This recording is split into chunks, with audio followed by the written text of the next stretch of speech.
Itigil po ang kasal. Ang nakakabighaning boses ng isang batang babae ang pumuno sa buong simbahan, dahilan upang mapalingon ang lahat ng naroroon. Lahat ay nagulat sa tila hindi kapani-paniwalang eksena, isang maliit na bata ang nagpapatigil ng isang marangyang kasalan.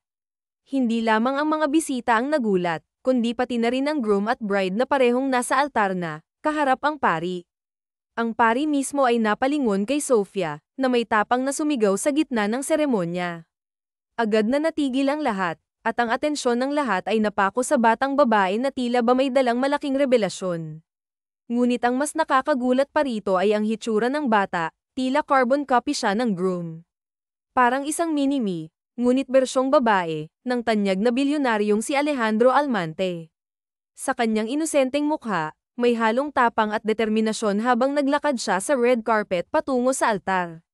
Walang pag-aalinlangan, hinayla niya si Alejandro papalayo sa babaeng ikakasal. Hindi mo pwedeng pakasalan ang tatay ko, sabi ni Sofia, na may halong lamang at paninindigan, habang nakapamewang pa. Nagulat ang lahat sa pagtawag niyang, tatay, kay Alejandro. Maging si Alejandro ay hindi nakapagsalita agad, ngunit sa hindi maipaliwanag na dahilan, naramdaman niya ang tinatawag na, luksong dugo. Bumilis ang tibok ng kanyang puso, at sa unang pagkakataon, naramdaman niya ang kakaibang koneksyon sa batang ito. Ngumiti siya, yumuko upang pantayan ang taas ni Sofia, at mahinahon niyang sinabi, hindi ako ang tatay mo, baby girl. Nawawala ka ba? Hinaplos pa niya ang mahabang buhok ng bata, na parang may natural na pagmamahal na nadama. Ngunit paano nga ba nagkaroon ng ganitong sitwasyon? Sino si Sofia, at ano ang koneksyon niya kay Alejandro? Alamin natin ang masalimuot ngunit kapanapanabik na kwento ni Alejandro Almante, isang lalaking pilit nilalampasan ang mga hamon ng buhay. Habang binabaybay niya ang daan patungo sa isang butik para sa kanyang kasuutan pangkasal, malalim ang iniisip ni Alejandro. Ilang araw na lang at ikakasal na siya kay Camila, ang kababata niyang ipinagkasundo sa kanya ng kanyang mga magulang. Ngunit labag ito sa kanyang kalooban. Sa puso niya, may isang babae lamang siyang pananggakwang ihaharap sa altar, si Isabela. Ang pangakong iyon ay nananatili sa kanya, kahit na 7 taon na ang lumipas mula nang mawala si Isabela sa isang trahedya. Noong gabing iyon, napuno ng saya ang kanilang usapan tungkol sa kasal na kanilang pinapangarap, sa mga pangalan ng kanilang magiging anak, at sa masayang pamilyang kanilang bubuuin. Ngunit ang lahat ng iyon ay nauwi sa bangungot ng bumangga sa kanilang sasakyan ang isang 10-wheeler truck. Mula noon, nagbago ang lahat kay Alejandro. Hanggang ngayon, hindi pa rin matanggap ni Alejandro ang masakit na pagkawala ng kanyang kasintahan, si Isabela, at ang kanilang magiging anak sana. Sa gitna ng kritikal niyang kondisyon matapos ang aksidente, agad siyang dinala ng kanyang mga magulang sa Amerika para ipagamot. Naiwan naman sa Pilipinas si Isabela, na noon ay nag-aagaw buhay. Makalipas ang ilang buwan, nagising si Alejandro mula sa 2 buwang pagkakakoma. Pagmulat ng kanyang mga mata, agad niyang hinayla ang dextrose na nakakabit sa kanyang kamay at nagpumilit bumangon. Ma'am, bakit niyo po ako dinala rito sa Amerika? Bakit ninyo iniwan si Isabela? Kailangan ko pong bumalik sa Pilipinas para sa kanya. Ang kanyang tinig ay puno ng pag-aalala at desperasyon. Nagkatitigan ang mag-asawa, ang mga magulang ni Alejandro, nang marinig nilang muli ang pangalan ng kasintahan ng kanilang anak. Halata ang bigat sa kanilang mga damdamin habang pinagmamasdan si Alejandro, na tila ba hindi alintana ang kahinaan ng kanyang katawan. Anak, may kailangan kang malaman, bungad ng kanyang ama, ngunit bago pa man siya makapagsalita ng tuluyan, hinawakan siya ng kanyang asawa, na tila pinipigilan siyang magsalita. Han, huwag na nating ilihim. Karapatan ng anak natin na malaman ang totoo. Mas mabuti nang malaman niya ito ngayon kaysa sa ibang paraan, wika ng ina ni Alejandro, ang kanyang boses ay puno ng lungkot ngunit may paninindigan. Wala nang nagawa ang ginang kundi hayaang sabihin ng kanyang asawa ang katotohanan. Ngunit sa kabila ng kanilang alalahanin, alam nilang kailangan ng malaman ni Alejandro ang lahat. Ma'am, Dad, anong ibig niyong sabihin? Tanong ni Alejandro, puno ng pagtataka at kaba ang kanyang mukha. Huminga ng malalim ang kanyang ama bago nagsalita. Anak, wala na si Isabela. Noong araw na dinala ka namin dito sa Amerika para magpagamot, bumigay na ang katawan niya. Kinabukasan, nalaman namin ang balita mula sa ina niya. Gusto sana naming isunod siya rito, Pero huli na ang lahat. Patawarin mo kami ng mommy mo, anak. Hindi namin alam na buntis siya. Kung alam lang namin, sana'y agad namin siyang dinala rito para magamot. Ngunit mas inuna ka namin dahil mas malubha ang kalagayan mo. Parang tumigil ang mundo ni Alejandro. Hindi niya magawang tanggapin ang narinig. Paulit-ulit siyang umiiling habang mabilis na tumutulo ang kanyang mga luha. Ang bigat ng katotohanan ay tila baga sumirus sa kanyang puso. Hindi. Nanumpa kami na hindi namin iiwan ng isa't isa. Magkakaroon pa kami ng pamilya, at nangako akong pakakasalan ko siya. Nangako kami pareho, kaya hindi niya pwedeng iwanan ako, umiiyak na sigaw ni Alejandro, puno ng sakit at kawalan ng pag-asa.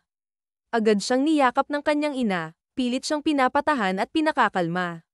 Ngunit habang pinagmamasdan ng kanyang mga magulang ang matinding sakit na nararamdaman ng kanilang anak, ramdam nila ang pagdurog ng kanilang mga puso. Sa kabila ng kanilang mga pagsisikap, lalo pang nagpupumilit si Alejandro na bumalik sa Pilipinas. Subalit, masyado pang mahina ang kanyang katawan at kinakailangan pa nitong magpahinga ng husto. Dahil hindi na nila makontrol ang emosyon ng anak, napilitan silang turukan ito ng pampatulog. Ang huling salitang namutawi sa kanyang bibig bago makatulog ay ang pangalan pa rin ng kanyang pinakamamahal, Isabela. Pagkagising niya, hindi na siya nagdalawang isip. Tumakas si Alejandro mula sa ospital at itinuloy ang kanyang plano na bumalik sa Pilipinas. Pagdating doon, diretso siyang nagtungo sa bahay ni Isabela. Ngunit sa kanyang pagkatok, wala siyang nadatnan. Sa halip, nalaman niyang matagal nang lumipat ang nakatira sa bahay na iyon. Sa gitna ng kanyang kawalan ng pag-asa, sinubukan niyang tawagan ang cellphone ni Isabela. Nang may sumagot, bahagya siyang nakahinga ng maluwag, umaasang siya na iyon. Ngunit sa halip na marinig ang boses ng kanyang kasintahan, ang malungkot na tinig ng ina ni Isabela ang tumambad sa kanya. Bumalik ang takot at kaba sa kanyang dibdib. Wala na si Isabela, Alejandro. Wala na ang anak ko.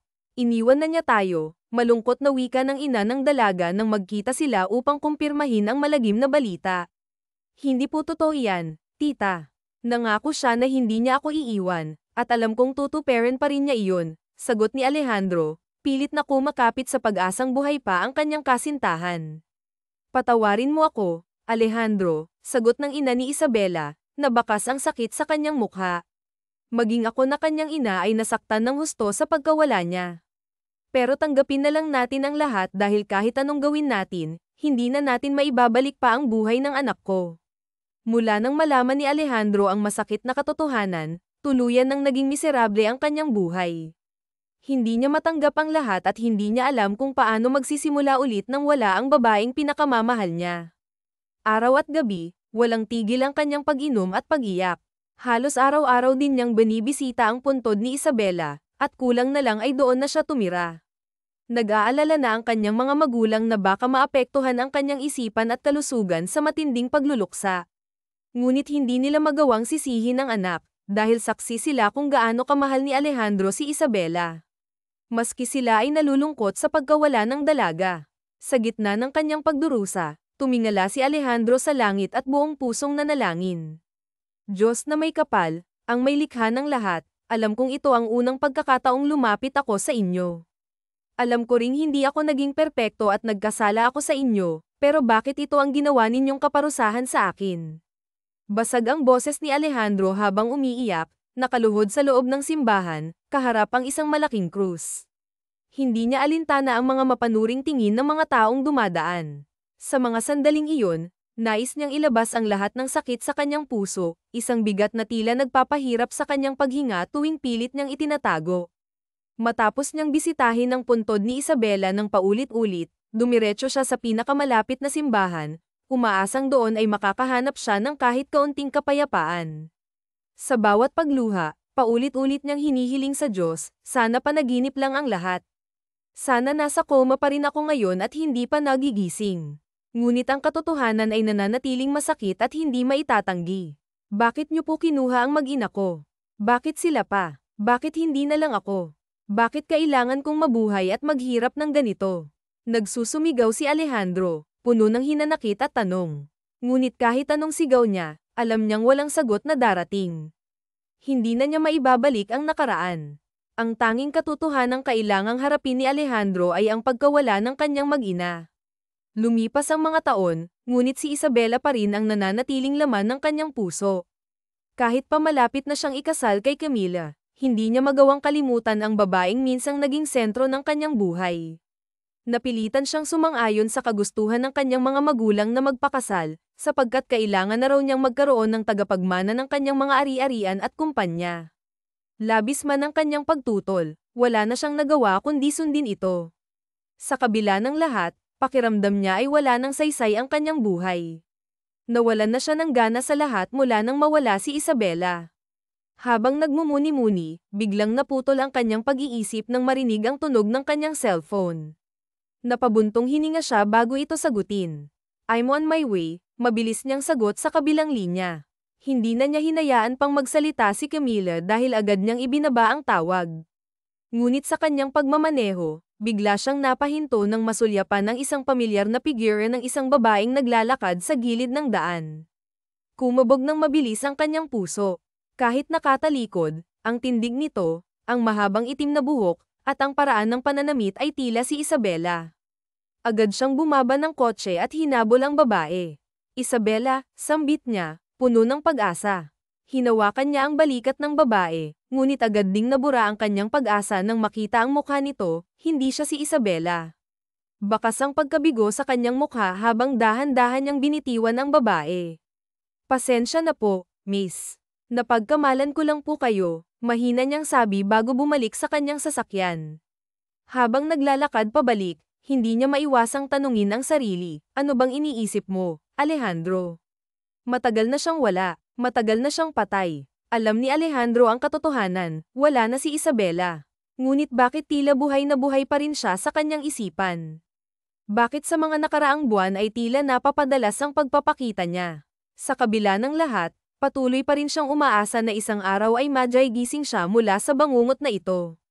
Ngunit sa bawat paggising niya, ang katotohanan ay nanatiling pareho, wala na si Isabela, at kailanman ay hindi na siya babalik. Sa halip na dumiretso sa butik kung saan naghihintay si Camila, pinili ni Alejandro na dumaan muna sa sementeryo. Bitbit ang isang mabangong puting rosas, maingat niya itong ipinatong sa puntod na tila ba alaga niyang pinupunasan upang alisin ang alikabok. Ang bawat galaw niya ay puno ng paggalang at pagmamahal. "Ikakasal na ako, mahal," mahina niyang bulong habang bumibigat ang kanyang paghinga. Naupo siya sa tabi ng puntod ni Isabela, pilit na ngumiti, ngunit tila traidor ang kanyang mga luha na kusa na lamang bumagsak. Ang pagkawala ni Isabela at ng kanilang anak ay nag-iwan ng sugat na kailanman ay hindi maghihilom. Napatawa siya ng bahagya habang pinupunasan ang sariling luha, saka sinimulan muling kausapin ang puntod. "Okay lang ba kayo dyan ni baby, mahal? Dalawin niyo naman ako kahit sa panaginip lang. Miss na miss ko na kayo," maluha-luhang hiling ni Alejandro. Pumiyok pa ang kanyang boses dahil sa bigat ng damdamin. "Isabela, look, I kept my promise to you. I didn't end my life, but I was still dying inside." Si Alejandro, na bihirang magbukas ng kanyang damdamin sa iba, ay tila isang bukas na aklat sa harap ng puntod ni Isabela. Sa kanyang pamilya at kaibigan, palagi siyang nagpapakita ng lakas, ngunit sa mga sandaling ito, siya ay isang lalaking durog at nagdurusa. Ang bawat patak ng luha ay tila nagiging sagot sa bigat ng kanyang dibdib, ngunit hindi niya magawang itigil ang pag-iyak. Matapos ang ilang oras ng pananahimik at pagninilay, nagpasya si Alejandro na tumayo at magpatuloy sa kanyang araw.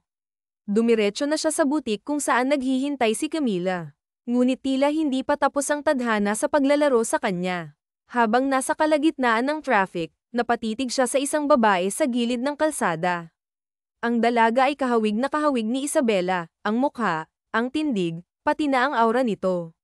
Hindi ito nakatalikod kaya malinaw niyang nakita ang mukha nito. Nakatayo ito na tila may hinihintay. Napapikit si Alejandro, umaasang pagmulat niya ay mawawala ang ilusyon. Ngunit sa kanyang pagbukas ng mata, parang ang bula na naglaho ang babae. Napabuntong hininga siya, pilit na ipinapasa walang bahala ang nakita. Imahinasyon lang ito, bulong niya sa sarili. Ngunit sa kabila ng kanyang pagdududa, isang tanong ang patuloy na bumabagabag sa kanya, paano kung si Isabela nga iyon? Paano kung buhay pa siya?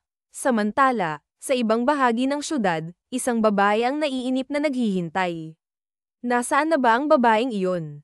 Kanina pa ako naghihintay dito. Kailangan ko pang magluto para sa party ng anak ko, inis na sabi ni Isabela habang nagpapadyak at paulit-ulit na tumitingin sa kanyang cellphone. Bakit nakakunot ang noo ng beshi ko? Tanong ng isang babaeng biglang sumulpot sa tabi niya. Napasigaw si Isabela sa gulat, saka tumawa nang makita ang kaibigan na kanina pa niyang hinihintay. Gusto mo bang malaman kung bakit hindi na humihinga ang beshi mo? Biro ng kanyang kaibigan, sabay kindat. Napailing si Isabela, hinayla ang kaibigan, at nagmadali na silang umalis.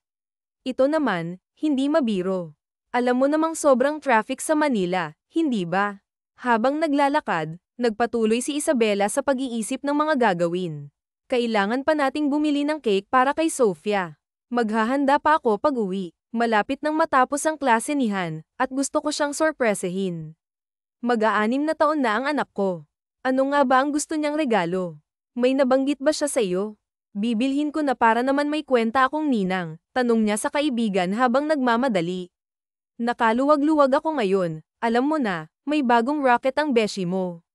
Napabuntong hininga si Isabela habang iniisip ang tanging hiling ng kanyang anak, ang makilala at makasama ang ama nito, tulad ng ibang mga bata sa paligid niya. Bagamat nais niyang tuparin ang matagal ng kahilingan ng kanyang anak, wala siyang magawa.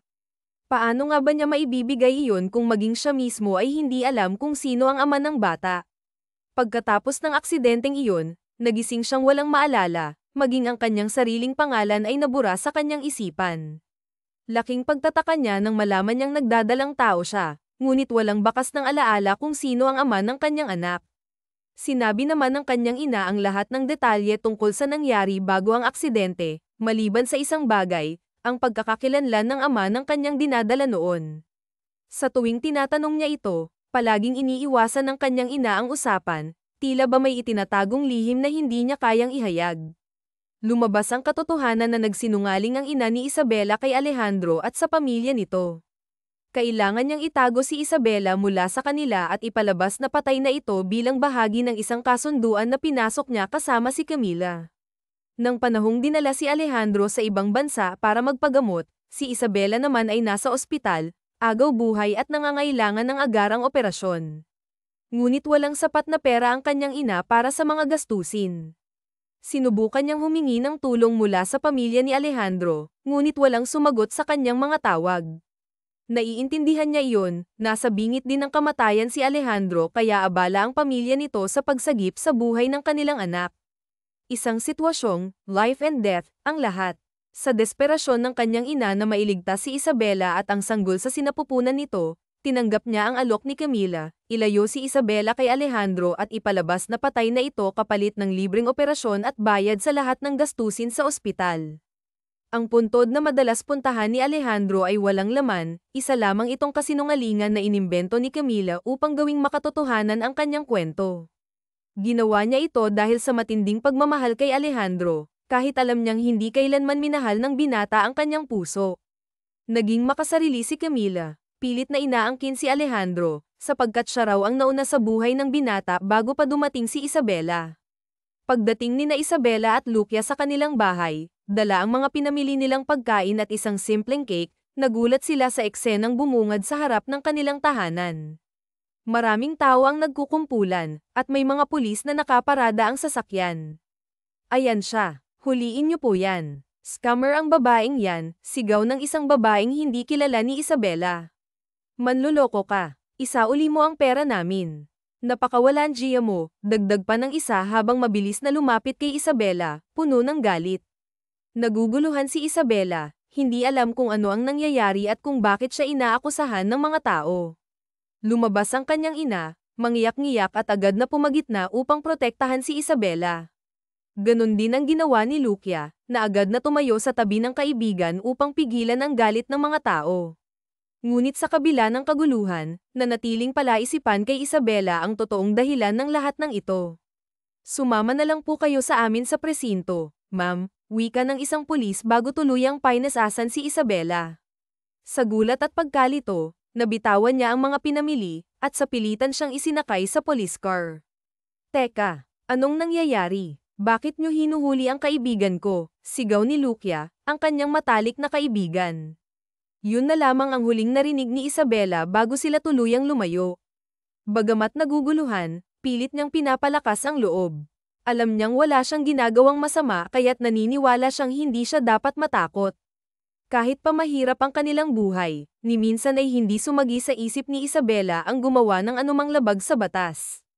Huwag kang matakot, Isabela. Magiging maayos din ang lahat. Baka nagkamali lang sila, sabi ni Lucia, pilit na pinapalakas ang loob ng kaibigan. Oo nga, wala akong ginagawang masama, bulong ni Isabela sa sarili, pilit na pinapakalma ang kanyang isipan. Ngunit pagdating nila sa presinto, sinalubong siya ng galit na mga tao, karamihan ay hindi niya kilala. Inaakusahan siya ng panloloko at pagnanakaw ng pera, bagay na mariin niyang itinanggi. Hindi totoo ang mga paratang ninyo. Wala akong ginawang masama, giit ni Isabela habang patuloy na ipinapaliwanag ang kanyang panig.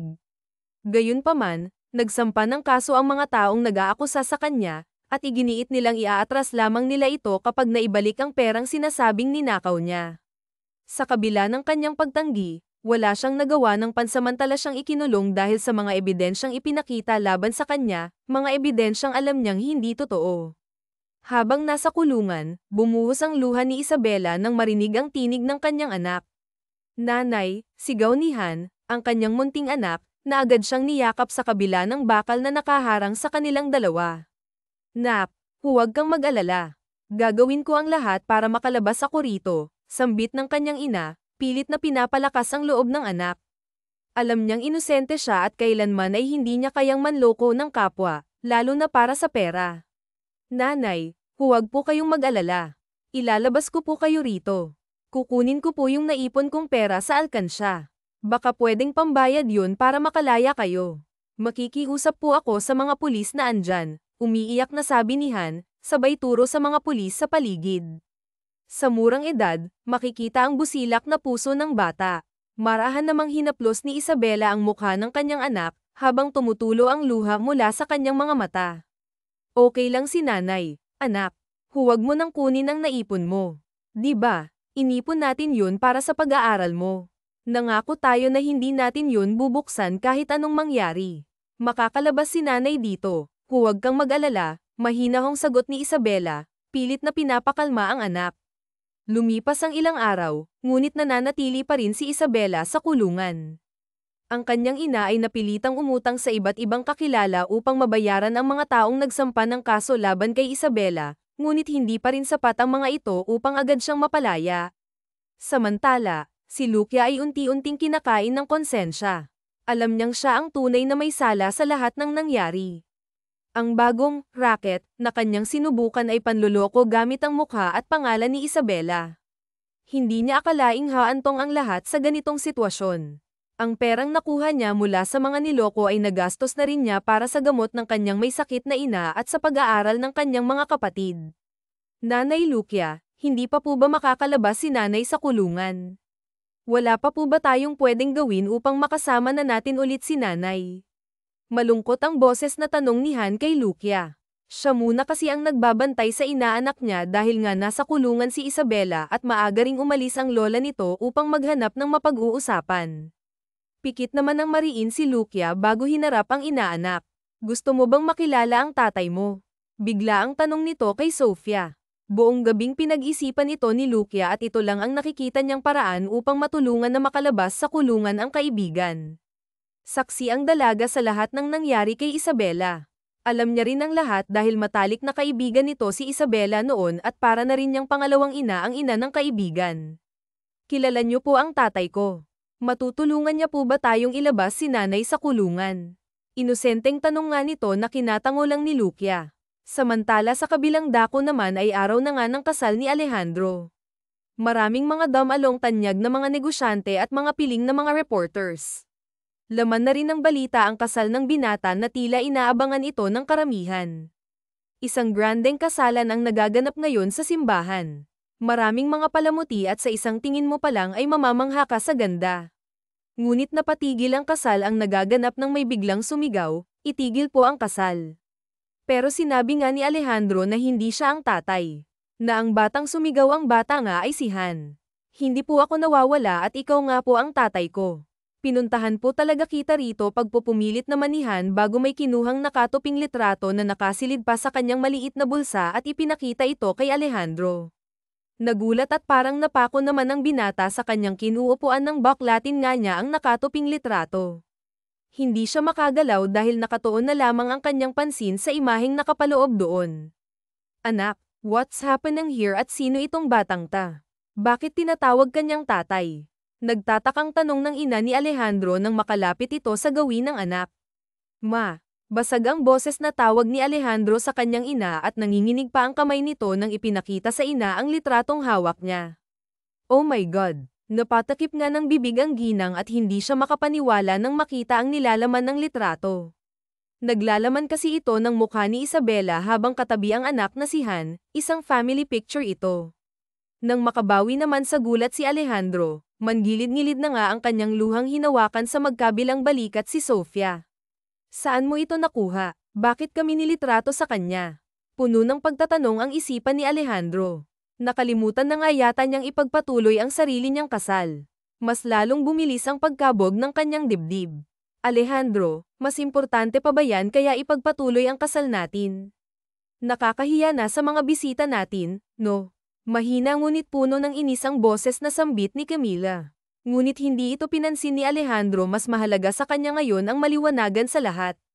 Gusto niyang malaman ang katotohanan tungkol sa dati niyang kasintahan na si Isabela. Bakit may batang tumutol sa kasal niya at nagpakilala pa itong anak niya? Nanay ko po siya, sabi ni Ninang. Ikaw daw po ang tatay ko wika nga ni Sofia. Nanay, nasaan siya? Nasaan ang nanay mo? Sunod-sunod pa nga na tanong ni Alejandro sa bata at hindi na nga siya makapaghintay pa sa isasagot nito sa kanya. Yun nga po ang ipinunta ko rito, tatay. Nasa presinto po kasi ngayon si nanay, nakakulong po doon. Wala naman po siyang kasalanan Kailangan ko po yung mama ko, mabait po si nanay, hindi po siya gumagawa ng masama, tinuro nga po niya sa akin na bawal gumawa ng bad things. Kailangan niya po ng tulong mo, tatay. Malungkot ang boses na naging tugon ng bata kay Alejandro. Pumagitna naman ang ina ng binata. Alejandro, wala na si Isabela at pati ang anak mo, alam mo yun hindi ba? Kaya huwag kang maniwala agad sa sinasabi ng batang yan. Mas mabuti pang ituloy na muna ninyo ni Camila ang kasal. Wika nga ng ina sa anak at pilit nang iningitian ang mga bisitang nakikiusyoso sa mga nangyayari. Nakafocus na rin ang lahat ng camera at cellphone sa nangyayari at baka nga maya-maya ay laman na nga ng balita si Alejandro tungkol sa kaguluhan. Hindi pa po patay si nanay, pagtatama ni Han sa ginang, at saka po hindi po ba sapat na magkamukha kami ni tatay? Dagdag na tanong naman nito na itinabi pa nga ang kanyang mukha sa binata upang patunayan sa lahat na anak nga siya ni Alejandro sa pamamagitan ng pagkakahawig nila sa isa't isa na siya namang sinang-ayunan ng karamihan dahil mag-ama nga sila kung titignan. Umiiling-iling si Alejandro sa kanyang ina nang tignan niya ito, alam niyang mahirap paniwalaan ang lahat dahil matagal naman nang patay si Isabela pero may isang parte sa kanyang puso na gusto pa rin niyang paniwalaan ang sinasabi ng bata. Kahit pa napaka-imposible na nito. Gusto niyang paniwalaan na baka nga nabuhay muli ang halos magpipinta ng patay niyang kasintahan. Nagbabaka sakali pa rin siya hanggang ngayon na sana panaginip lang ang lahat, na sana buhay pa nga ang kanyang mag-ina. But I need to confirm it, ma'am. Alam niyong hindi ako matatahimik kapag hindi ko malalaman ang totoo. Ano ba ang kukumpirmahin mo, Alejandro? She's dead. Gusto mo bang hukayin pa natin ang libingan niya para matauhan ka? Asak na ngayon ang kanyang ina. It's your wedding day, son. Sisirain mo lang ba ito dahil sa isang kasinungalingan, Alejandro? Huwag mo naman akong ipahiya sa lahat, ituloy na natin ang kasal. Nag-aalala pa ngang wika ni Camila na hindi na mapakali sa kinatatayuan niya ngayon, hinawi pa nga niya ang kanyang belo. Hindi na pinansin pa ni Alejandro ang galit na ina at si Camila dahil mabilis na nga niyang kinarga ang bata papaalis sa simbahan. Tinawag pa nga siya ng kanyang mga magulang pati na ang mga magulang ng bride pero hindi na ito nag-aksaya pa ng oras na lingunin pa sila. Hindi naman kasi importante sa kanyang kasundo ang kasal na ta at hindi importante ang mga manghuhusga sa kanya. Pigil hiningang pumasok si Alejandro sa isang presinto kung saan siya dinala ni Han. Pagkatapos niyang takasan ang sariling kasal, hindi niya alam pero habang humahakbang siya papasok sa loob ay bumibilis din ang pagkabog ng kanyang puso. Hindi siya umaasa na si Isabela nga ang tinutukoy ni Han na ina niya kahit kita naman sa litratong ibinigay ng bata kanina. Ayaw niya kasing dagdagan ang sakit ng kanyang puso, ayaw niyang umasa at masaktan muli, ngunit salungat naman ang hinahangad ng kanyang puso. Nanay. Bumitaw si Han sa pagkakahawak niya kay Alejandro at patakbo nga itong tinungo ang isang kulungan dito sa loob ng presinto. Napalingon naman. Agad si Isabela nang marinig ang naging sigaw ni Sofia. Sofia, anak, sigaw nito at hinintay nga niyang makalapit si Sofia sa kanya upang mahawakan at mayakap siya nito, kahit may bakal sa pagitan nilang dalawa.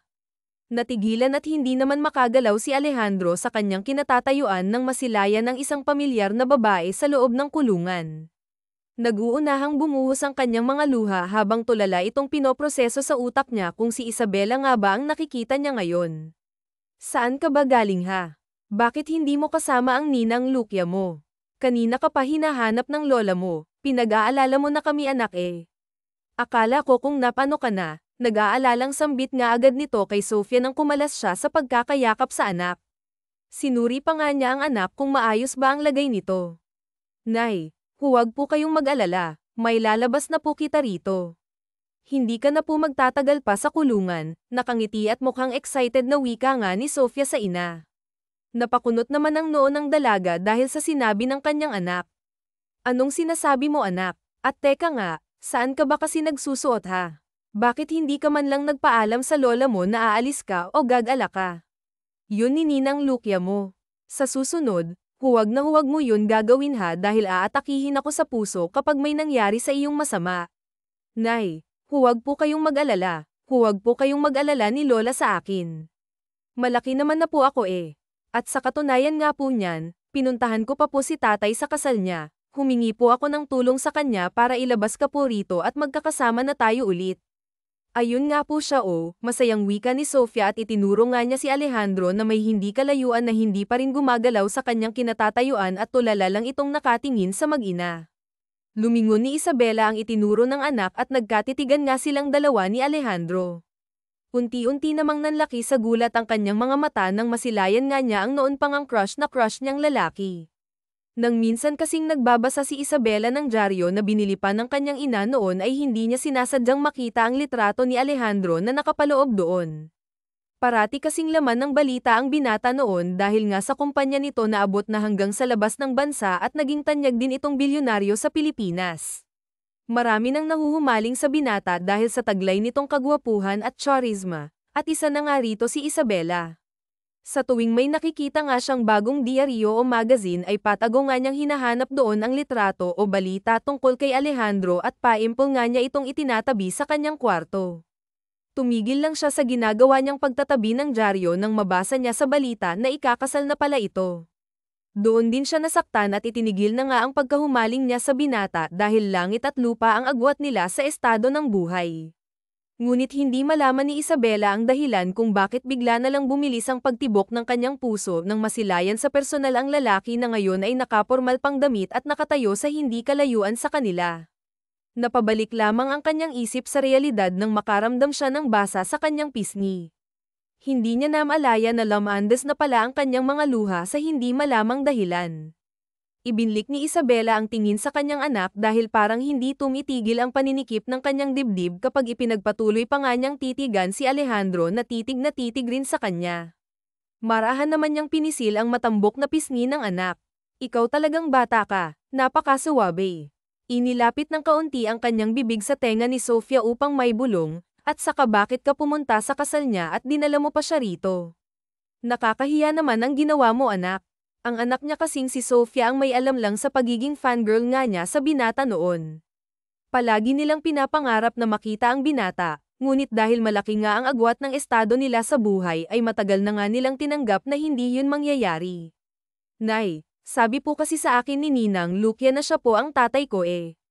Dinala niya po ako sa simbahan kung saan ikakasal si tatay. Sabi nga po niya sa akin na kailangan ko raw dalhin si tatay sa'yo para mailabas ka rito, at saka po sabi ni Ninang na kasalanan po niya ang lahat kung bakit ka nandito. Sana raw po nanay mapatawad niyo po si Ninang, mahabang paliwanag ni Sofia sa ina. Ginulo mo ang kasal niya. Napatakip sa bibig si Isabela dahil sa pagkabigla. Parang ganun na nga po nay. Masama po ba yun? Yun po kasi ang sabi ni Ninang sa akin bago niya ako iwanan sa simbahan. Gusto ko lang po kasing tulungan ka pati rin po si Ninang na makalabas dito, at si tatay daw pong makatutulong, saw inosenteng sagot ni Sofia sa ina. Anak naman bakit mo naman ginawa yun?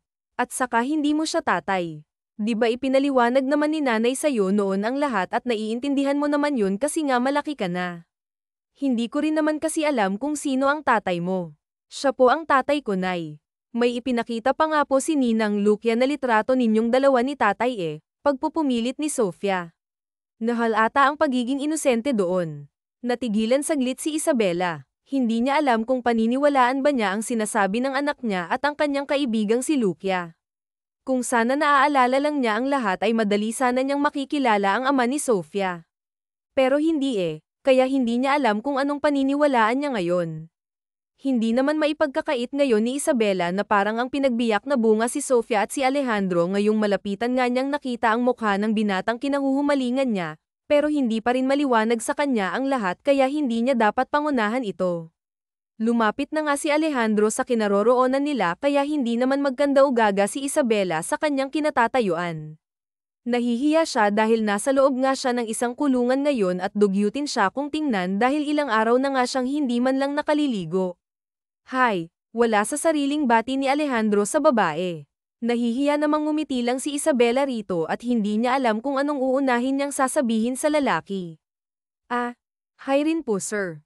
Sorry po kung masyadong pilyo po yung anak ko at ginulo daw po yung kasal ninyo. Hindi ko po alam kung paano siya napapunta rito pero pasensya na po sa abala sir, pasensya na po talaga. Ituloy niyo na po yung natigil niyong kasal. Hindyang paumanhin ni Isabela at yumuyuko-yuko pa ito sa binata dahil sa ginawa ng kanyang anak. Hindi makapagsalita si Alejandro. Umiwas siya ng tingin dahil hindi niya mapigilan ang pagtulo naman ng kanyang mga luha at mabilis nga niya itong pinahiran. You came back, pinilit ni Alejandro na maging tuwid ang kanyang boses, ngunit hindi niya ito mapigilan. Kumakabog ng malakas ang kanyang puso at nagbabadya na rin ulit tumulo ang kanyang mga luha habang nakatingin sa babaeng kaharap niya. Po, akala po kasi ni Tatay Nay na matay ka na daw. Ayaw niya nga po sanang maniwala sa akin na tatay ko siya kung hindi ko po ipinakita po yung picture mo, sabat naman ni Sofia. Sofia, tumigil ka na. Hindi mo nga siya tatay at saka bakit ka ba nangiistorbo ng busy na tao? Alam mo naman kung ano siya hindi ba, o kung sino siya at alam mo naman na importante ang kasal Nanay, tatay ko nga po siya. Bakit po ba ayaw mong maniwala sa akin di ba tatay?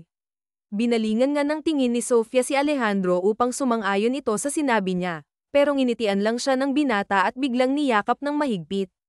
Alejandro. Napalingon si Alejandro sa taong tumawag sa kanya at dito na nga niya muling nakita ang ina ni Isabela na siyang unang pinuntahan niya noon upang kumpirmahin kung totoo bang wala na nga ang kanyang mag-ina. Anong ginagawa mo rito? Gulat na tanong ng ginang. Nabitawan pa nga niya ang kanyang mga dala nang masilayan ngang si Alejandro ito. Lola, buti naman po nandito na kayo. Si nanay po kasi ayaw maniwala na siya po yung tatay ko Sabi kasi ni Ninang, alam niyo po kung sino ang tatay ko hindi po ba? Tama ako, inosente na namang sumbong ng madaldal na si Sofia nang malapitan nga niya ang kanyang lola at itinuro pa nga si Alejandro. Hindi naman ito pinansin ang apo at bigla na lang hinailan niya si Alejandro palabas ng presinto upang doon mag-usap. Totoo ba yung nakita ko? Si Isabela po ba ang nasa loob? Buhay siya, at ang anak ko, hindi makapaniwala ang tanong ni Alejandro. Dahan-dahan namang tumango ang ginang bilang tugon.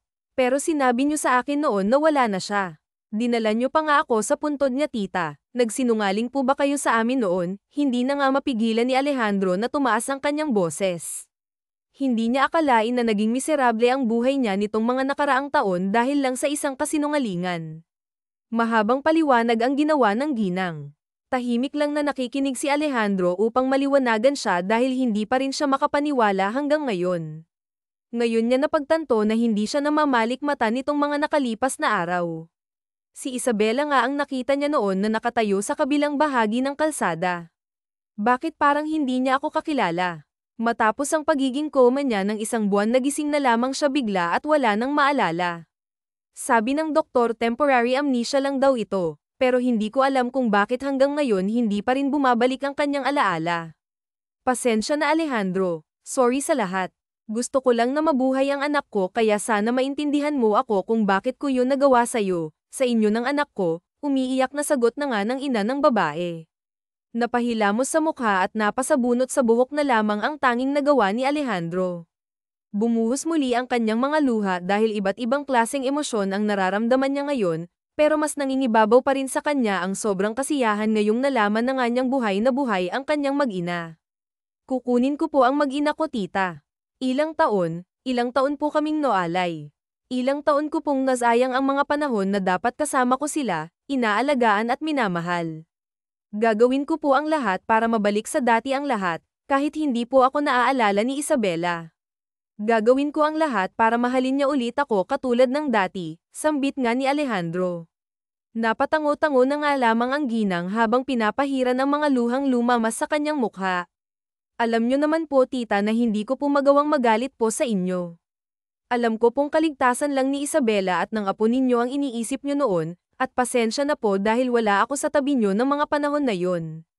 Huwag po kayong mag-alala dahil pagbabayaran ko po si Camille sa lahat ng ginawa niya, hinding-hindi niya kayo magagalaw. Niyakap ni Alejandro ang ginang at matapos ang pag-uusap ng dalawa ay inaasikaso na nga ni Alejandro ang paglabas ni Isabela sa kulungan. Binayaran na rin ang binata nilang lahat. Alam na rin ni Isabela ngayon na ang kanilang matalik na kaibigan ay totoong nanloko ng ibang tao at ginamit lang ang kanyang identity o pagkatao dahil sa sinabi ng kanyang anak kanina, pero kahit ganun ay hindi niya sinumbong ito sa mga pulis. Saksi kasi siya kung gaano nagpakahirap sa trabaho si Lucia para lang mabili ang mga gamot ng kanyang ina at mapaaral ang kanyang mga kapatid kaya hindi niya masisisi ang kaibigan kung gumawa ito ng masama dahil sa hirap ng buhay. Salamat po sa tulong ninyo sir. Hindi ko po alam kung paano po kayo pasasalamatan, pero maraming salamat po talaga. Nagpresenta pa po kayong ihatid kami sa amin. Hulog po talaga kayo ng langit sir. At pasensya na po sa ginawa ng anak ko sa kasal nyo at sa mga pinagsasasabi ng anak ko, paulit-ulit na pasasalamat at paghingi ng tawad ni Isabela nang makalabas sila ng presinto hanggang sa makasakay sila sa mamahaling kotse ng binata. Hindi na nga mabilang pa ni Alejandro kung ilang ulit na nga nitong naririnig ang salamat at pasensya sa kanya kaya napapangiti na lang siya dahil walang pinagbago ang kasintahan niyang si Isabela. Maliban sa hindi niya maalala si Alejandro ay wala nang nagbago pa sa dalaga. Ito pa rin ang minahal na babae ni Alejandro. Tatay, titira ka po ba sa amin? Kaya mo ba kami inihatid kasi doon ka natitira? Nagningning ang mga mata na tanong ni Sofia na nakaupo ngayon sa likuran ng sasakyan. Sofia, kailan ka ba titigil na bata ka? Sermon na naman ni Isabela sa anak nang lingunin niya ito mula sa passenger seat. Napanguso naman ito at napayakap na lang sa katabi niyang lola. Hindi anak, kukunin lang natin ang mga gamit ninyo ng nanay mo at sa akin na kayo titira mula ngayon, wika ni Alejandro habang nakatuon ang kanyang tingin sa daan. Ikinagulat naman ni Isabela ang pagtawag na, anak, ni Alejandro kay Sofia na tila ba sumasang-ayon siya na ito nga ang tatay ng kanyang anak. Sumigla naman ulit si Sofia dahil sa sinabi ng kanyang ama. Pero bakit po sir? Bakit po kami titira ng anak ko sa inyo? Ngayon lang naman po tayo nagkakilala at saka hindi naman po kayo ang tatay ni Sofia, naguguluhan ang mukhang tanong ni Isabela. Anak, siya ang tatay ni Sofia. Magkasintahan kayo noon. Hindi mo siya maalala, pero mapapatunayan ko sa iyo na totoo ang mga sinasabi ko at ng anak mo, biglang wika ng kanyang ina. Sabi ko naman po sa iyo nanay Hindi po kayo naniniwala kasi sa akin, sabi pa nga ni Sofia. Napatakip sa bibig sila dahil sa gulat. Pinisil-pisil pa nga niya ng marahan ang pisngi ni Alejandro, sinundot-sundot nga ang pisngi nito upang patunayan na totoo ang lahat. Ikinangiti naman ito ng binata. Hindi kasi siya makapaniwala na ang kinahuhumalingan niya noon at ang taong nakikita niya lang hanggang dyaryo at balita ay kaharap niya ngayon at sinasabing tatay pala ng kanyang anak at nobyo niya dati. Hindi nga po, nanay. Talaga po ba? Pero mayaman siya at saka bilyonaryo pa. Paano namang magkasintahan kami dati? Napaka-imposible naman po. Kamot-ulong tanong pa nga ni Isabela na para sa kanya ay mahirap paniwalaan. Believe it or not, it cannot change the fact that you are living in my house. Pupuntahan lang natin ang bahay niyo at kukunin ang mga gamit na dadalhin. I already talked to your mom and she said yes, Wika ni Alejandro dahilan upang mapaawang ng kaunti ang bibig ng dalaga sa pagkabigla na naman. Yay! Magsasama na kami ni tatay. May tatay na ako. Thank you, nanay. Mahal ko po kayo. Walang mapagsidlan ng sayang nararamdaman ni Sofia nang sambitin niya yon. Niyakap pa nga niya mula likuran ang kanyang ina at ama dahil sa kasayahan. Ikinagulat yun ni Alejandro pero saya naman ang nararamdaman ng puso niya. Mangilid-ngilid ang kanyang luhang napangiti. Hindi pa rin siya makapaniwala na makalipas ang 7 taon ay buhay naman pala ang kanyang mag-ina. Makalipas ang ilang minuto ay narating na nga nila ang siksikang bahay na nilipatan nila Isabela noon upang walang makakita at makakilala sa kanila. Bago nila niligpit ang mga gamit na dadalhin ay ipinakita muna ng ina ni Isabela ang napakaraming litrato na nakasilid sa pinakatagong kahon. Naglalaman ito ng mga litrato nila Alejandro at Isabela na itinago ng matagal ng ginang. Habang iniisa-isa ng dalaga ang bawat litratong hawak niya ay hindi niya mapigil ang lumuha. Naninikip ang kanyang dibdib sa tuwing pinagmamasdan ang mga litrato nila ni Alejandro. Doon na nga naniwala si Isabela na totoo ang lahat ng sinasabi ng anak at ng kanyang ina. Dating ang kasintahan niya si Alejandro at ito rin ang ama ni Sofia. Ipinaliwanag at sinabi ng kanyang ina ang lahat. Masakit mang malaman ng dalaga ang lahat pero lubos ang kanyang pasasalamat sa ina dahil sa ginawa nito. Kung hindi niya ginawa ang lahat ng iyon, matagal na sanang wala siya at ang kanyang anak. Pumayag na nga si Isabela na tumira sa bahay ni Alejandro para sa kanilang anak. Kahit naman kasi ganito kapilyo si Han ay bata pa rin ito at naghahangad ng kalinga ng isang ama.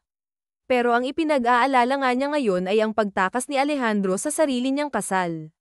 Lumabas kasi agad sa balita ang nangyari kanina at nadamay pa si Han dahil nga ginulo nito ang kasal ng binata. Sinabihan naman siya ni Alejandro na huwag nang alalahanin ang lahat dahil aayusin naman niya ito. Pero hindi talaga maalis sa isip ni Isabela ang pag-aalala. Wow! Ang ganda naman ng bahay natin, tatay. Dito na po ba talaga tayo titira? Manghang sambit nga ni Han nang makapasok sila sa loob. Kada rating lang nila ngunit puro takbo agad si Han sa buong bahay, namamangha sa laki at linis ng loob na halata na yayamanan ng titira dito. Inilibot naman ni Isabela ang kanyang tingin at nakaramdam nga siya ng pagkapamilyar noon ngunit hindi lang niya maalala. This is our house. Dito tayo nagplano ng lahat noon, nakangiting wika ni Alejandro nang makita niya ang pagtataka sa mukha ng dalaga.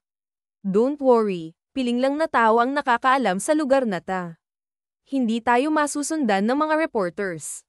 Tipid na ngumiti lang si Isabela sa kanya pero sa loob-loob niya ay kinikilig ang buong sistema niya. Noon pa man ay pinapangarap na nga niya ang binata. Halos hindi makumpleto ang kanyang araw kapag hindi nakakabasa ng articles o balita tungkol kay Alejandro. Pero ngayon na nalaman na niya ang lahat ay hindi siya makapaniwala, lalo na nang malaman niyang ito pala ang amanihan. Tila dream come true ito para isang fun girl na katulad niya. Nabigla siya nang niyakap siya ni Alejandro, sobrang higpit ng yakap na para bang hindi na makakahinga pa si Isabela. I miss you so much, bulong nito na sakto lang para marinig ni Isabela. Kahit walang maalala ang dalaga ay parang kilalang-kilala ng puso niya si Alejandro. Simula pa kasi kanina ay wala itong tigil sa pagtibok ng mabilis kapag nasusulyapan niya ang binata. Mas lalo itong nagwawala nang niyakap nga siya nito. Naramdaman ni Isabela ang pamamasa ng kanilang balikat. Hindi niya alam na tumatangis na pala si Alejandro habang yakap-yakap siya ng mahigpit. I thought I've lost you forever. Marahan na lang na tinapak-tapik ng dalaga ang likuran ni Alejandro upang kahit papaano ay makatulong nga siya sa pagpapatahan sa kanya. Halos buong araw ay palagi lang nakadikit at nakatingin si Alejandro sa kanyang mag-ina. Hindi nito inaalis ang tingin sa kanila dahil natatakot nga siya na baka kapag nawala sa paningin niya ang mga ito ay madyay gising siya sa magandang panaginip. Nakikipaglaro rin si Alejandro kay Sofia at ginagawa ang father-daughter bonding nila. Masaya naman ang puso ni Isabela dahil kahit hindi niya maalala ang lahat, magaan ang loob niya sa binata. Kinabukasan nga ay maagang nagising si Isabela upang maghanda ng almusal sa kanyang mag-ama. Nakagawian na ito ng dalaga dahil palagi naman siyang naghahanda ng almusal sa maglola noon. Kailangan niya ring paghandaan ng baon at mga gamit ng anak para sa pag-aaral nito. Preschool na kasi si Han at kailangan ng pumasok ngayon kasi lumiban ito kahapon. Nanay, iniwan muna ni Isabela ang ginagawa niyang pagluluto bago kargahin si Han nang makita niya itong gising na. Magandang umaga, anak. Masigla nga niyang bati rito. Ipinatong naman agad ni Han ang kanyang mukha sa balikat ng ina at ipinikit muli ang mga mata nito. Mukhang naalimpungatan nito dahil wala sa kanyang tabi ang kanyang ina paggising niya. Hinalikan na lamang ni Isabela ang anak bago bumalik sa kanyang ginagawa habang nakakarga ng isa niyang kamay ito. Napaigtad naman siya sa gulat nang may biglang may kamay din ang yamakap sa kanyang tiyan mula sa likuran. Bumilis ang tibok ng kanyang puso nang maramdamang ipinatong ni Alejandro ang kanyang mukha sa kabilang balikat din niya. Good morning, mamaos-maos ang boses na bati ni Alejandro kay Isabela. Ah, good morning din po, sir. Nauutal pa nga na wika ni Isabela dahil sa kaba. Ramdam na nga niya ang pamumula ng kanyang pisngi dahil sa pinaghalong hiya at kilig. Napahigpit din ang paghawak niya sa sandok. Please, don't call me sir, Isabela. Hindi ka naman katulong dito. You are my daughter's mother at matagal ko na ring girlfriend, and soon you will going to be my wife. Napatakip na lang ng bibig si Isabela dahil sa sobrang kilig dulot ng mga sinasabi sa kanya ni Alejandro. Lumalakas na rin ang kabog ng kanyang dibdib sa naiisip na magiging asawa siya ng lalaking crush niya noon. Huminga siya ng malalim upang pakalmayan ang nagwawala niyang puso at ipinagpatuloy na nga ulit ang ginagawa niyang pagluluto habang ganun pa rin ang ayos ng mag-ama sa kanya. Natutulog si Sofia sa kanyang bisig habang nakayakap pa rin si Alejandro sa kanya at ipinatong pa ang mukha nito habang kinakausap siya. Humiwalay lang si Alejandro sa kanya nang makitang nahihirapan at nangangalay na si Isabela kaya kinuha nito sa bisig ng dalaga ang nakatulog nilang anak. Ilang minuto lang ay tapos nang maghanda si Isabela. Gin-icing na nila si Sofia at sabay na nga silang nag-almusal bago pinaliguan at binihisan ng anak para sa pasok nito. Ihatid ko na kayo, wika ni Alejandro nang makitang nakahanda na ang kanyang mag-ina sa pag-alis. Ah, hindi na po, sir. I mean Alejandro. Baka kasi may makakita pa sa atin sa labas at maging laman ka na naman ng balita. Okay lang naman na ako lang ang maghatid kay Han. Magtataksi na lang siguro kami, pagtutol nga ng dalaga. Laman pa rin kasi si Alejandro ng balita dahil sa ginawa nitong pagtakas sa mismong kasal niya at ayaw naman ni Isabela na madagdagan pa ang isyu nito kapag nagkataon na may makakita sa kanila na magkasama. Wala akong pakialam sa mga reporters o kung ano man ang mga sasabihin nila. If they really want to know the truth, then I'll be honest to them. Sasabihin ko sa kanila kung anong nangyari, sasabihin ko kung ano kayo sa akin, na pamilya ko kayo, sambit ni Alejandro na halata sa boses ang pagiging seryoso. Nagwawala na naman ang puso ni Isabela dahil sa sinabi nito. Please, hayaan mo na lang akong hatid sundo ko ang anak ko, nagsusumamong pakiusap ni Alejandro sa kanya. Nakisali na rin si Han at ipinagdidiinan niya sa paghatid sa kanya sa paaralan na pinapasukan niya. Gusto niyang maramdaman na ihahatid ng sariling ama sa eskwelahan katulad ng kanyang mga classmates. Please po, nanay, pumayag na po kayong ihatid tayo ni tatay. Napabuga na lang ng hangin si Isabela dahil sa pakiusap ng kanyang mag-ama. Pumayag na lang siya dahil wala naman siyang magagawa pa dahil masyadong mapilit ang kanyang anak. Hindi kanya titigilan nito hanggat hindi niya nakukuha ang gusto niya. Karga-karga naman ni Alejandro si Han habang papalabas ng bahay. Sumakay na nga sila sa mamahaling kotse ng binata at binaybay na nga ang daan tungo sa paaralan na pinapasukan ni Sofia. Babay po nanay. Babay po tatay. Paalam ni Han sa kanyang mga magulang bago humalik sa mga pisngi nila at pumasok na nga ito sa loob. Sasanduan ka ni tatay mamaya ha. Pahabol na sigaw naman ni Alejandro sa anak at nakangiti pa itong kamakaway. Opo tatay, mahal ko po kayo. Sigaw pabalik ni Sofia. Ihinatid muna pabalik ni Alejandro si Isabela sa kanilang bahay bago nagpaalam dito na may aasikasuhin lang siyang importante sa kanyang kumpanya. Hinalikan pa nga niya ng mabilisan sa pisngi ang dalaga bago umalis. Napapatalon naman sa kilig si Isabela at may malawak na ngiti sa kanyang labi habang pumapasok ito sa bahay. Kanina kasi namumula lang ng malkamatis ang kanyang pisngi pero hindi pinahalata ang kanyang kinikilig na ngiti. Hindi niya kasi ini-expect na ganun ang gagawin ni Alejandro sa kanya. Pero hindi niya may iwasang mag-alala, pakiramdam niya kasi ay nagiging kabit siya ni Alejandro. Alam naman niya ang lahat tungkol kay Camila, alam niyang ito ang dahilan kung bakit napilitan ang kanyang ina na palabase na patay na nga siya at alam niyang arranged marriage lang ang namamagitan sa kanila ni Alejandro. Pero kahit alam niya yun ay hindi pa rin niya maiwasan na mag-isip ng kung ano-ano.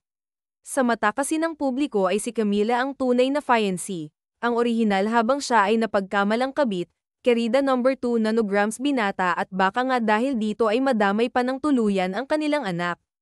Napapabuntong hininga nga lamang si Isabela at nililibang na lamang ang sarili sa paglilinis ng bahay at sa pagliligpit ng mga gamit. Ayaw niya munang isipin yun. Gusto niyang sumaya at makasama muna ang kanyang anak, ang ama nito. Karapatan din naman ng kanyang anak na makapiling ang sarili nitong ama.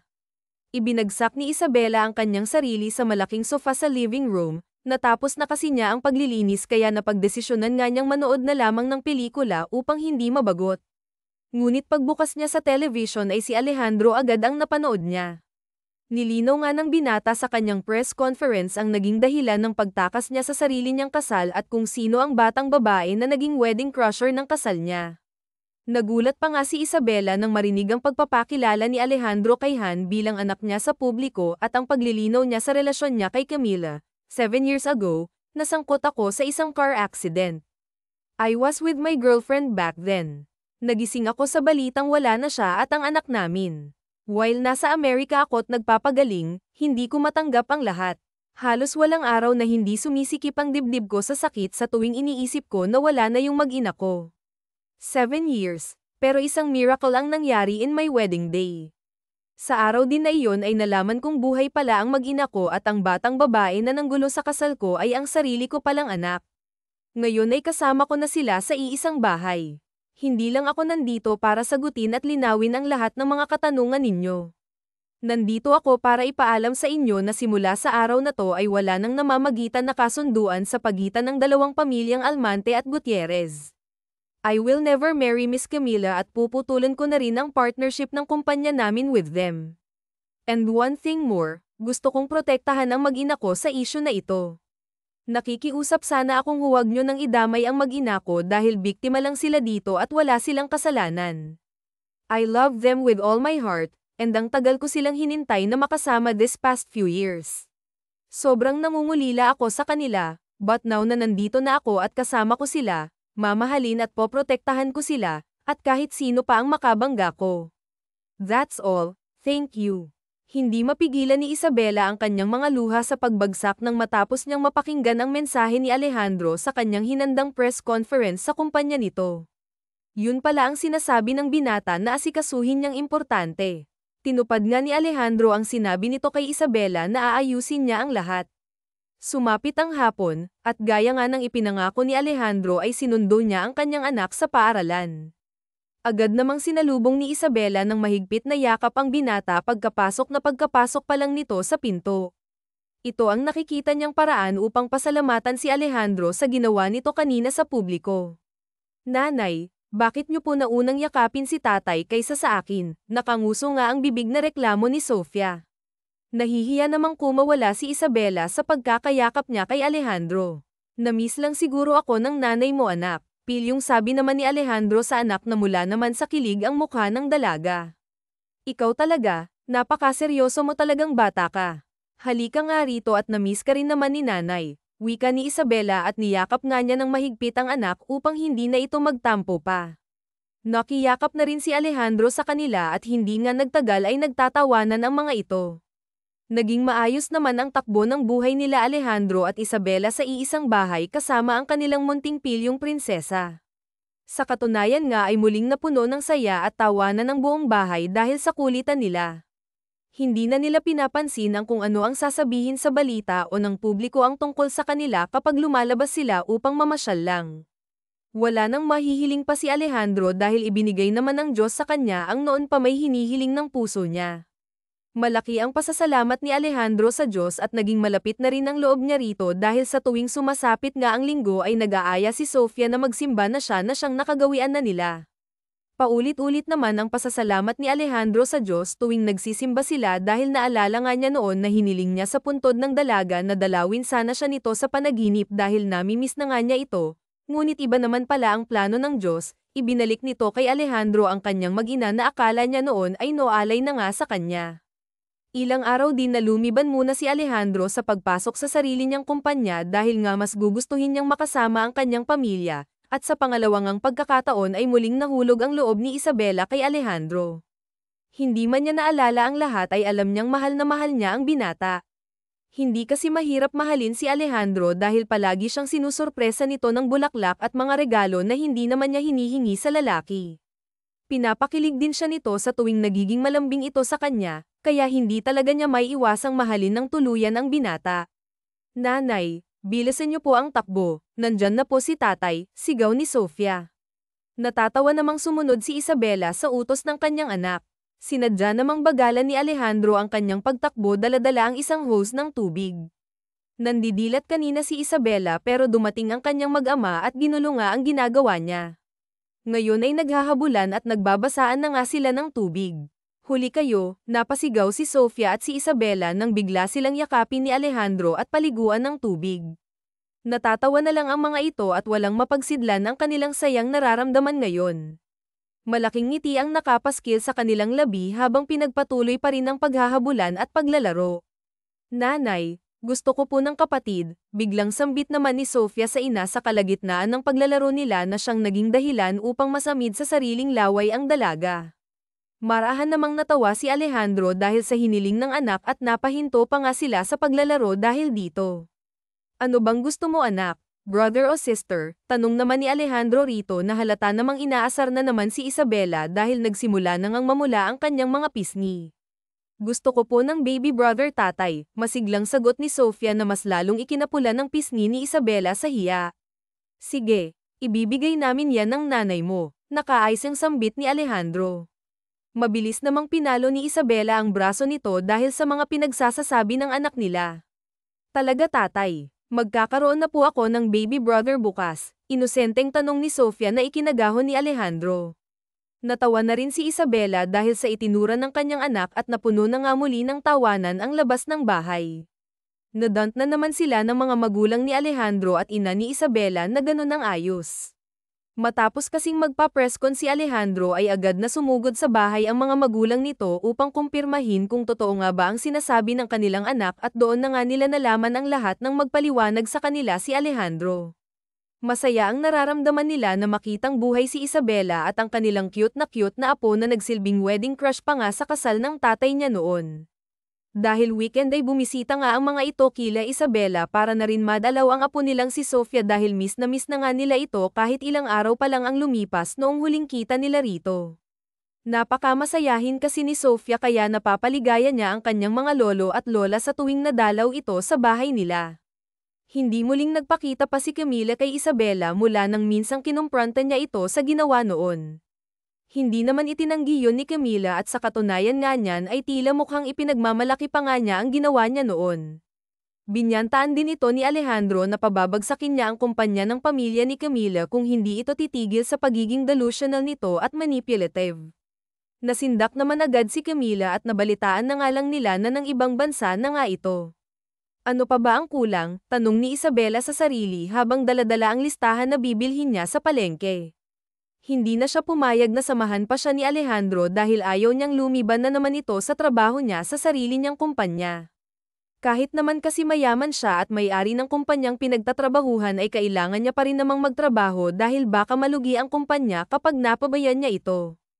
Habang busy sa titingin si Isabela sa bibilhin niya ay inaagaw naman ang kanyang atensyon sa mga tao na nagkukumpulan sa hindi kalayuan sa kanya at mukhang may nag-aaway dahil sa mga sigawan na naririnig niya. Hindi na sana niya ito papansinin at aalis na lang, pero narinig niya ang boses ng kanyang kaibigan na si Lucia na matagal na ngang hindi nagpapakita sa kanya dahil sa nagawa nito noon. Lucia, agad niyang isiniksik ang sarili para makita ang kaibigan sa unahan at nakita nga niya itong pinagtutulungan ng dalawang babae. Ano ba? Bitawan niyo nga ang kaibigan ko, sigaw ni Isabela at sa pilitan nga niyang tinatanggal ang mga kamay ng mga babaeng nasa buhok ngayon ng kaibigan at sinasabunutan nito. Huwag kang ang manggialam dito, sigaw pabalik ng isang babae at marahas siyang itinulak palayo. Dahil sa lakas ng pagkakatulak sa kanya ay hindi sinasadyang matamba si Isabela at mabagok ang kanyang ulo sa isang semento na dahilan upang agad na mawalan ng malay ang dalaga. Napatigil naman ang awayan nang makita ang nangyari. Isabela, Beshi, nag-aalalang tawag ni Lucia dito at marahang ay nalalayan ang ulo ni Isabela. Mabilis na dinala ni Lucia si Isabela sa malapit na ospital at tinawagan na rin ito ang ina ng kaibigan at sinabi ang nangyari. Hindi mapigilan ni Lucia ang maluha habang hawak-hawak ang kamay ng kaibigan. Sa ikalawang pagkakataon ay napahamak na naman ito ng dahil sa kanya. Lumayo na nga ito sa dalaga dahil nahihiya siya sa ginawa nito noon. Nalaman niya rin na pinoprotektahan pala siya ni Isabela sa pamamagitan ng hindi pagsabi sa mga pulis kung sino ang totoong may kasalanan, at palagi rin noong dinadalaw at binibigyan ng pera ang kanyang ina para makatulong sa gastusin, at may isang ang pagkakataon na nag-iwan si Isabela ng gamot at groceries sa harap ng bahay nila. Beshi, bakit ba kasi nangialam ka pa? Kaya ko naman ang sarili ko eh. Kung hinayaan mo na lang sana ako hindi sana tayo umabot dito sa ospital, humihikbing wika ni Lucia sa kaibigan. Agad namang pumasok ang nag-aalalang si Alejandro karga-karga si Sofia at ang magulang niya at ang ina ni Isabela. Ipinaliwanag ni Lucia ang lahat ng nangyari at hindi naman siya sinisi ng mga ito. Hindi naman kasi ginasto ni Lucia ang lahat ng nangyari. Buti na nga lang at hindi gaanong napalakas ang pagkabagok ng ulo ni Isabela at nasa maayos na kalagayan na ito. Nanay, gumising ka na po. Hindi pa po ninyo nabibigay sa akin ni tatay ang baby brother na gusto ko po eh, sambit ni Sofia sa natutulog ng ina. Marahan namang napangiti si Alejandro dahil nga sa sinabi ng anak at hindi rin mapigilan ng kanyang mga lola at lolo pati na si Lucia ang kanilang ngiti. Lumipas nga ang ilang oras at tuluyan na nga ring gumising si Isabela. Masakit ang bandang likuran ng kanyang ulo pero nakakaya naman niya itong indahin, pero may mga alaalang bigla-bigla na lang pumapasok sa utak niya. Ito ang mga alaala nila Alejandro 7 years ago. Dito na nga tuluyang bumalik ang alaala ni Isabela. Hindi naman mapigilan ni Alejandro na bumagsak ang kanyang mga luha dahil sa pagbabalik ng alaala ng kasintahan niya, pero may malalaman o wala ay hindi magbabago ito. Hindi magbabago ang pagmamahal niya sa dalaga. Dahil sa kabaitan ng Diyos ay agad na nakalabas ng ospital si Isabela. Humingi naman din agad ng tawad ang kanyang kaibigang si Lucia dahil sa nagawa nitong kasalanan noon sa kanya, at ang pag-iwas niya rito, nagbabagong buhay naman na siya at hindi na nanloloko ng iba pang tao para lang sa pera. Pinagsasabay-sabay na nga niya ang mga trabaho niya para mabili ang gamot ng ina. Hindi naman ito dinamdam ni Isabela dahil nga naiintindihan niya ang pangangailangan ng kaibigan. Mahal ako na dyan. Di ba sabi ko naman sa'yo na magpahinga ka na at huwag ka munang gumagalaw-galaw. Kalalabas mo pa lang sa ospital, mahinahong sermon ni Alejandro kay Isabela nang makitang naglalaba ito ng mga damit nila. Matagal nang sinasabi ni Alejandro na kumuha na sila ng mga kasambahay dahil kaya niya naman itong paswelduhin kahit 100 pa ang kunin nila at para na rin hindi na mahirapan pa si Isabela sa mga gawaing bahay. Pero sadyang napakatigas talaga ng ulo ng dalaga dahil hindi ito pumayag. Kaya niya na raw ang mga gawaing bahay nang walang tumutulong sa kanya at isa pa, ito lang ang libangan niya sa tuwing wala ang mag-ama sa bahay. Simula noon ay ito na ang dinadahilan ni Isabela sa tuwing nagbabalak si Alejandro na kumuha ng katulong. Naku mahal, sisiw lang sa akin to. At saka nabagok lang naman ang ulo ko, hindi naman ako naputulan ng kamay, pabirong sambit niya kay Alejandro. Napapailing na lang ang binata sa kanya. Kumuha na lang kasi tayo ng mga katulong, mahal, pagpupumilit pa nga ni Alejandro nang yakapin niya ang dalaga. Ano ka ba? Kaya ko na nga. Totoo kasi laki naman kami sa hirap eh.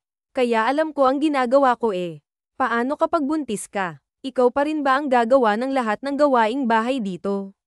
Ayokong ang nakikitang nahihirapan ang misis ko, nakangusong paglalamang na usual ni Alejandro. Naku naman po, ito na naman tayo, naglalambingan na naman pala ang mga beshi ko rito kaya naman pala pudpud na yung daliri ko kakaalis na. O baka naman gusto nyo ako na ang magtuloy ng nilalabhan nyo. Natawa na nga lamang sina Isabela at Alejandro dahil sa biglaang pagdating ni Lucia at nakita nga sila sa ganoong posisyon. Matapos kasi ang nangyari ay nabalik na ang dating pagkakaibigan ng dalawa. Parati na ring dinadalaw ni Lucia ang kaibigan dahil nga yun ang gusto ni Alejandro upang hindi naman mabagot si Isabela sa bahay nila. Binigyan din ni Alejandro ang matinong trabaho si Lucia at sinagot na rin ito ang pagpapagamot ng may sakit na ina at pagpapaaral ng mga kapatid upang wala na itong problemayan pa. Iniwan na nga ni Alejandro ang dalawa at umalis na nga ito dahil may aasikasuhin pa daw siyang importante.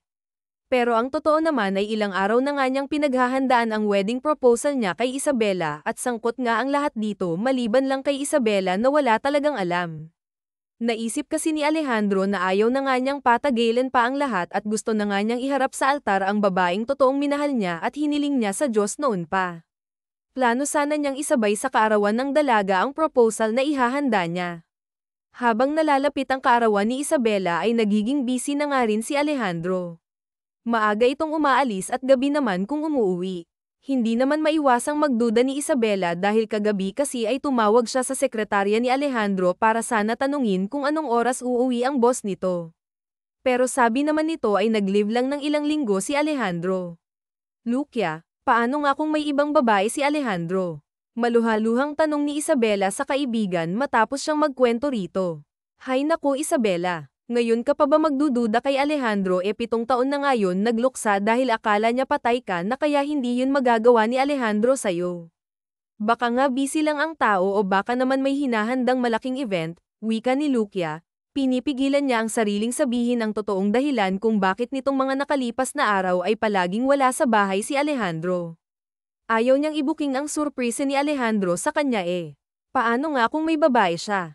Paano na ako? Paano na kami ni Hana? Lalo na yung anak ko, yung anak namin. Naiiyak na tanong ni Isabela sa kaibigan. Nagtataka naman si Lucia dahil sa mga ikan-ikilos ngayon ni Isabela.